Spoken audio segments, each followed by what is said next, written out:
What a fight. Francis Ngannou loses to Tyson Fury in a very close split decision. What a fight. This might have been one of the greatest crossover fights I've ever seen. Tyson Fury, known to be one of, if not the greatest heavyweight boxer of all time, fighting Francis Ngannou, who should have never had a chance in this fight. Francis Ngannou, heavyweight champion in UFC, has huge power, insane power, and Tyson Fury couldn't get anything going. He couldn't fight off the jab. He was trying to land the body shots. He did land some good power punches, but Francis Ngannou from round 1 to 10 just keeping it on Tyson, and damn, this fight was close. Scorecards were 94-95 in favor of France. One judge had it 96-93 in favor of Tyson Fury, and then the other scorecard was 95-94 in favor of Tyson Fury. This fight was insanely close. I mean, the entire time from round 1 to round 10, it felt like a thriller. I gave the first 2 rounds to Tyson. I thought he just looked good, and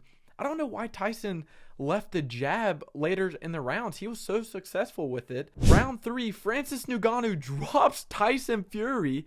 How the hell does that happen? How does Francis Ngannou, dude, his power is insane. What a fight. Like, I cannot believe I just saw this. This was not supposed to happen. What was supposed to happen was Francis, he lands some good shots, but Tyson Fury just moves around good, bounces around, flicks the jab, and bam, knocks out Francis in round 6, 7, 8. That was what was supposed to happen. What really happened after round 3, after Francis dropped Tyson, you could tell Tyson was waiting to engage in some moments, right? Francis landing big power shots, and even in the clinch, Tyson would clinch up with Francis, and Francis would just move Tyson around. Tyson Fury never had that type of competition or even level of hardship amongst his other boxers. Like, Deontay Wilder couldn't move Tyson Fury like that. Francis Ngannou is just clinching up with Tyson and moving him around. He did phenomenal in that regard. And even in rounds 8, 9, and 10, you start to see Francis being more composed. He's going to wait to throw the power punches, and when he is like inching forward,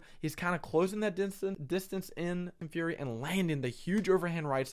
Even when they were clinched up, Francis didn't just like clinch on and hold on till the ref separated. He was throwing uppercuts, landing big body shots, going over the head. And I'm not sure what round it was. It was either like round 4, 5, or 6. Tyson Fury throws an overhand right and lands an elbow onto Francis, and they didn't say anything about that. They caught it afterwards. What a fight. Props goes to Francis Ngannou.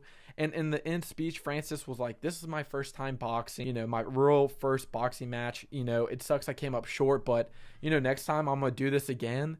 Maybe I'll do better. Like, props to Francis. Like, the fact that he did this against Tyson Fury is not only incredible, but for someone who, like him, came from Cameroon, who had nothing, was in the mines just digging and having a terrible, rough upcome, going to be UFC champion, then came to be close to beating Tyson Fury in a boxing match. Props to Francis. Like, what a... there were a lot of moments, too, where I was like, why isn't Tyson Fury just throwing the jab? Like, don't worry about the power as much, like throwing his power. Keep Francis off of you, but he couldn't. Francis was so awkward, and, there were moments where Tyson Fury was in southpaw.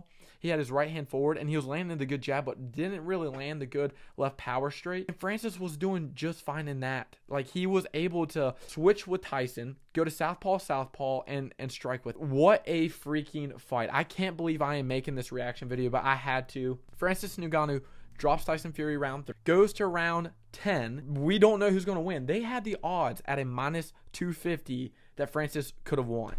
I mean, and his striking was even with Tyson Fury. I think, I'm almost positive, if I can get the thing to load up, it's not loading up. I'm pretty sure they were even on strikes thrown and striking accuracy. Like, it was a very close affair. Like, this was insane. Props to Francis. I say, my personal opinion, Francis should not fight anymore in MMA. Just go to boxing, make a shit ton of money in boxing, go fight Anthony Joshua or Deontay Wilder or Andy Ruiz. Fight someone where you can still make a shit ton of money and you don't have to take the risk of getting injured, and just do that. I mean, the fact that Francis made it that close, like, dude, this is insane. It's insane. Final thing, Tyson Fury, take some time off, go fight Usyk when you're ready, right? I still want to see that fight. Now I think Usyk, obviously, fighters make matchups and anything can happen. I still think Tyson Fury should beat Usyk, but who knows now? Maybe Tyson Fury's starting to hit his decline. That was wild. I don't even know what to say after that. Francis,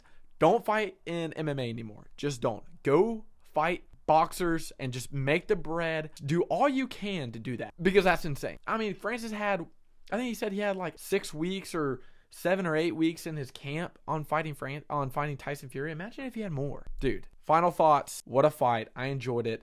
Definitely wasn't worth like the $80, but that was amazing fight. Best crossover fight I've ever seen. Better than Conor and Floyd. Better than any influencer boxing. That might have been the best and only best fight we will ever see in crossover. Thank you so much for watching. I hope you enjoyed.